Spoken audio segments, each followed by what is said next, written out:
সাবেক প্রধানমন্ত্রী বেগম খালেদা জিয়ার মৃত্যুতে আমি 3 দিনের রাষ্ট্রীয় শোক, 1 দিনের সাধারণ ছুটি ঘোষণা করছি।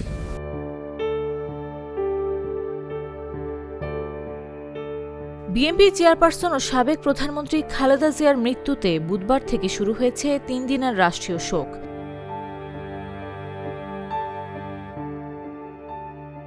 মঙ্গলবার উপদেষ্টা পরিষদের বৈঠকে এই বিষয়ে সিদ্ধান্তের পর প্রজ্ঞাপন জারি করে মন্ত্রিপরিষদ বিভাগ। কর্মসূচি হিসেবে এই 3 দিন বাংলাদেশের সব সরকারি, আধা সরকারি ও স্বায়ত্তশাসিত প্রতিষ্ঠান এবং শিক্ষা প্রতিষ্ঠান সহ সব সরকারি ও বেসরকারি ভবন এবং বিদেশে বাংলাদেশ মিশনে জাতীয় পতাকা অর্ধনমিত থাকবে বলে জানিয়েছে মন্ত্রিপরিষদ বিভাগ।